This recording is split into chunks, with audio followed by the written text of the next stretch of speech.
Hi, guys, and welcome to another episode of The Pebble.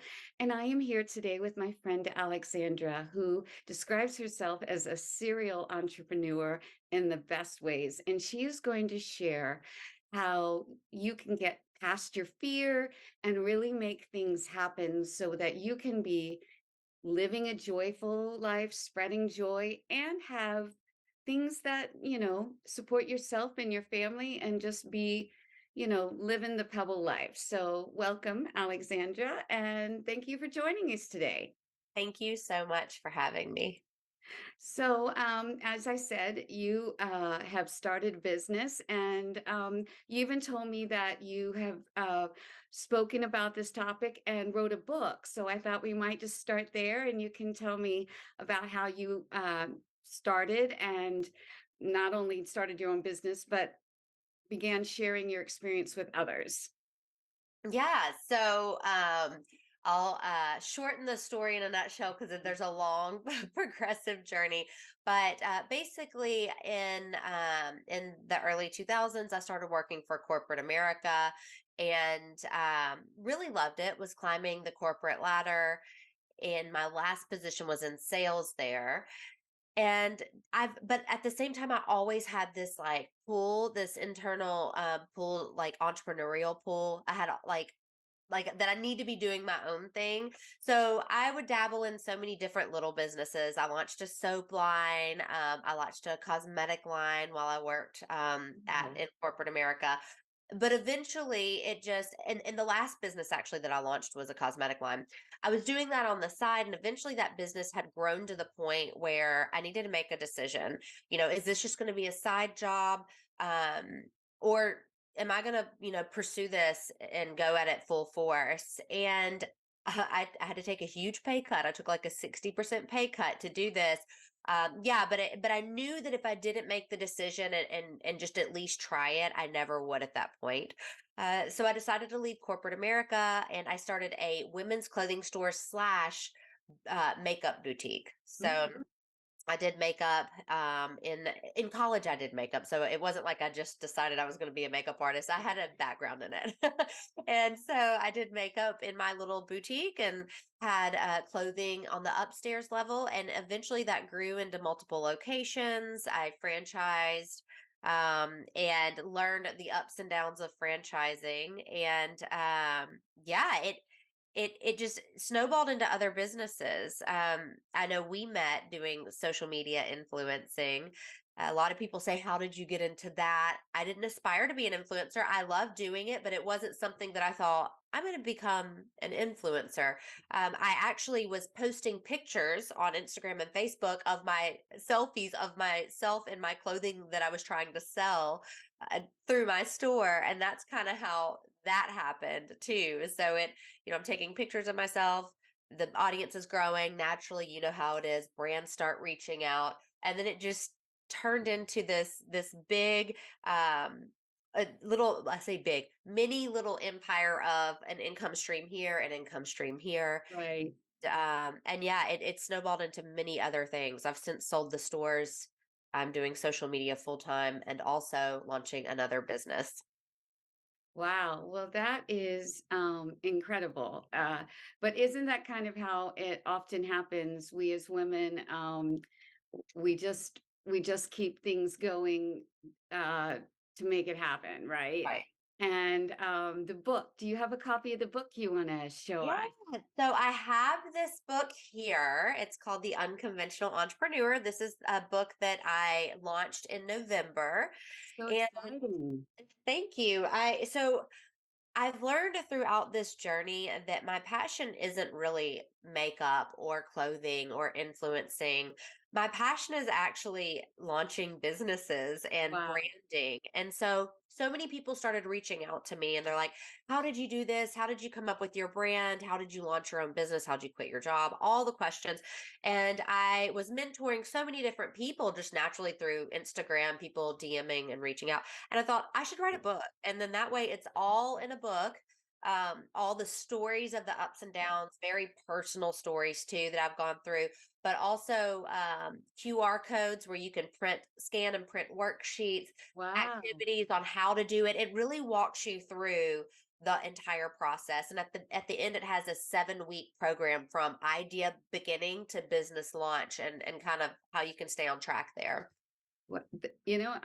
Count me as is that on Amazon? I'm going to be clicking that and putting that in my box because I am currently in the process of taking this to make it actually a business. So, a business for good, but still a business. And that's part of the reason why I wanted to talk to you because I think we don't know enough about how to do that. That we think, business is for greed and then, good is for charity.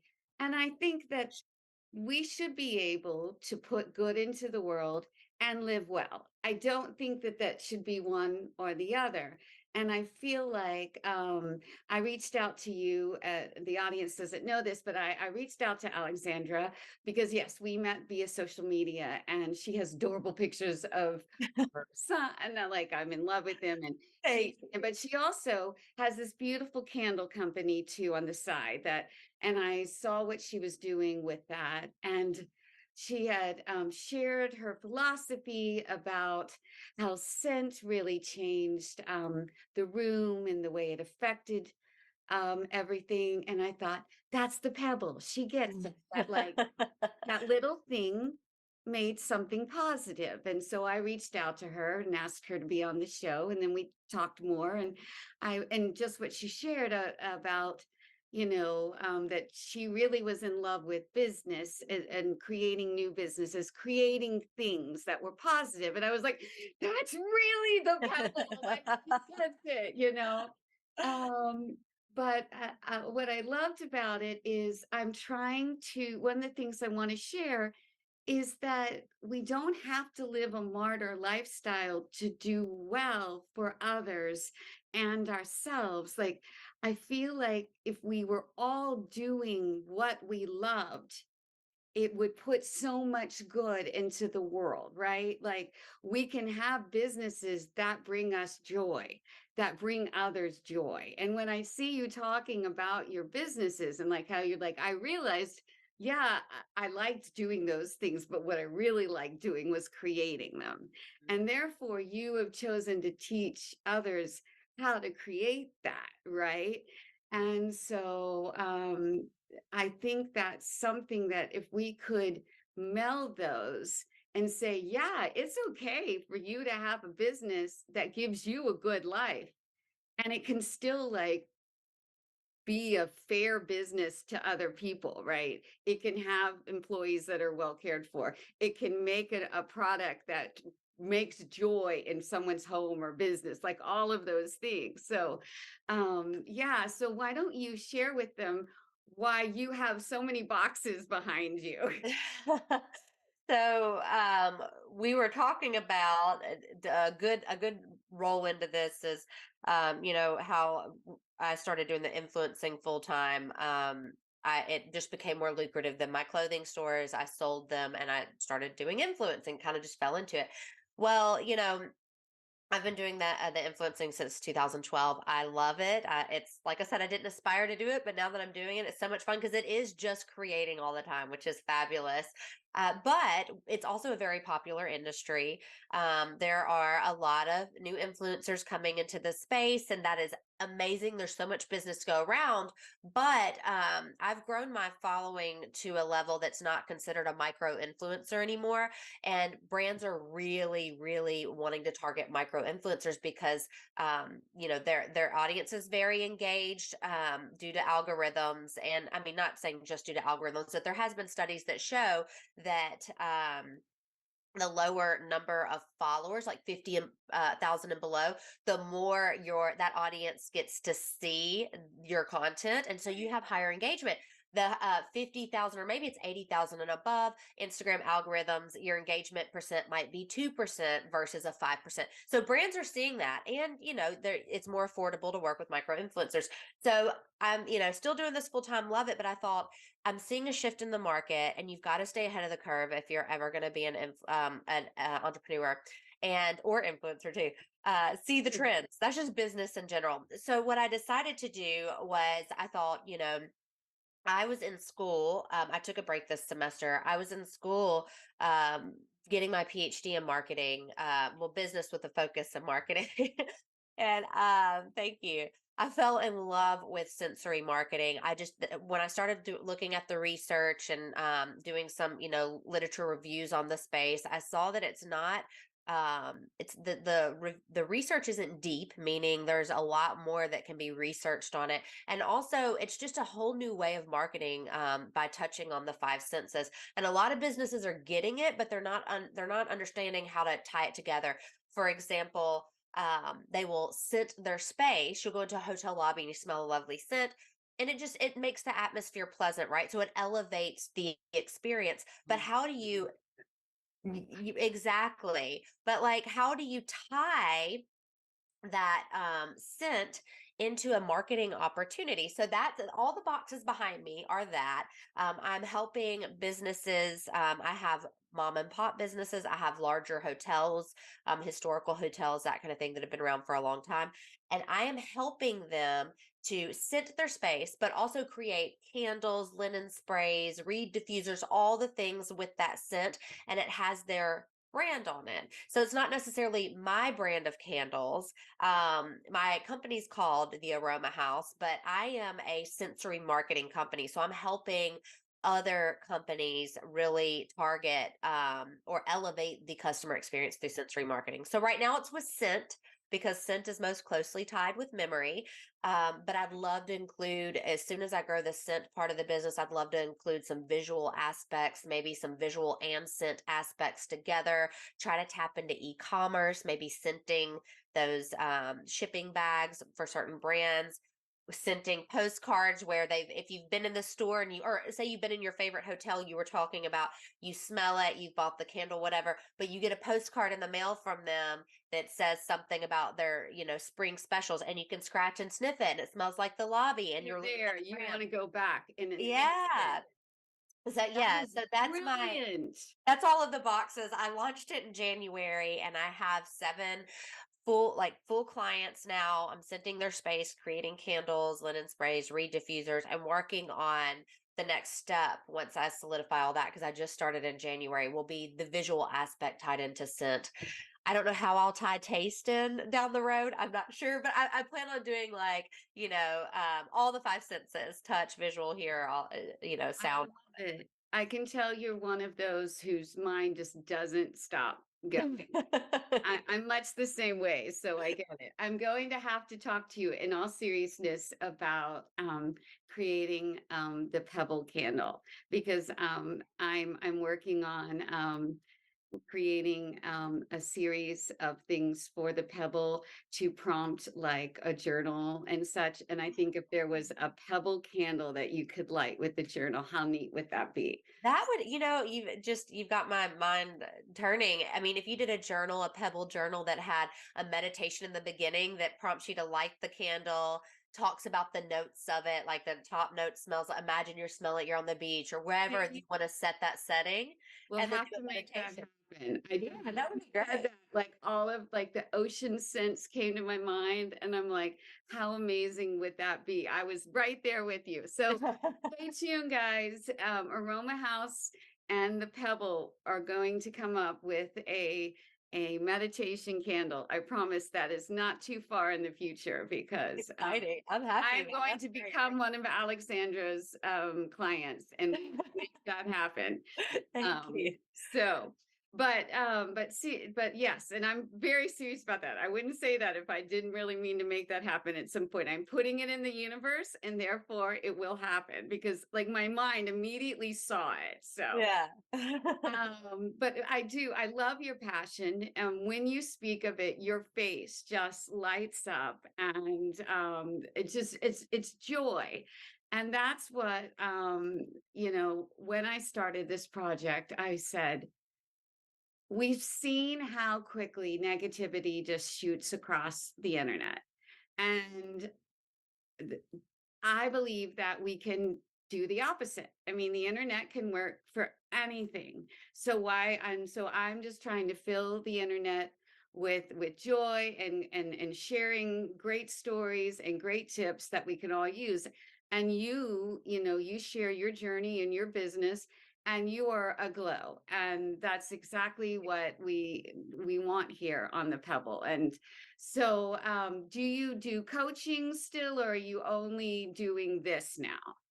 No, so I'm always open to help aspiring entrepreneurs. The main thing, coaching, I'm always willing to lend an ear and kind of brainstorm ideas together. But the one of the main reasons that I wrote the book is because if you go through this, this should give you everything. And then I Okay. still get people that reach out after that are like, okay, this chapter explain this in detail, or I had this idea, because there's something called like the four senses strategy. How do you think about your brand tone, your brand personality? What does it tie into as far as a color for your brand? There's a lot of psychology behind what colors do, like in the consumer's brain. Our first, and I know this is a little tangent, but I'll just say this, and this kind of ties back into your question. Um, what we often do as entrepreneurs when we brand ourselves or we brand our business, we think about how we want it to look, but we don't think about what is the psychology behind color. Like different colors, evoke different feelings in other people's minds. So while, red may be your favorite color, it's often associated with its love, but also danger. There's so many different things. So how do you, tie that visual in? Fonts, even fonts have different psychological implications on the consumer, like sans serif, like the way the eyes read, all of it. So there's one chapter that talks about all of that. And so people will go through it and they get really into it and they come up with all these ideas, and they'll, reach out to me and through email or on Instagram and say, okay, this is what I'm thinking. Here's my logo. After reading this, this is what I came up with. What's your honest opinion? And I give my honest opinion on it. I like, I don't think it doesn't help anyone to be like, that looks great. Even though you're like, okay, well, just from what I know, maybe we could do this and it would be better. So I do coaching, but really it's not like a pay for an hour type thing. It's, hey, get the book. If you have other questions, and you just want to send them to me, I'm happy to help out. And a lot of people say you should monetize that. Um, I do have an online course that goes with the book, but oftentimes people just have questions. And I don't, I know this sounds crazy. People are like, you should monetize, coaching per hour and all of that. I have so much going on with the social media thing, doing the online school, which is automated by now. I've recorded all the videos, and the new business, that I don't want to manage like charging people by the hour. I'd much rather just, hey, send your question. I'm happy to answer it or answer one or two. It may take me a minute to get around to it, but I'm happy to do it. And then at that point, if it's like, hey, I want to bring you on for like a week or something like that, we can discuss it. But I'm not very, I don't gatekeep with my knowledge or my time. I appreciate that. I totally hear you. It's as long as somebody's not looking to abuse it, if they've taken the time to read your book and they're like, I had a question on this. I got it. I appreciate that.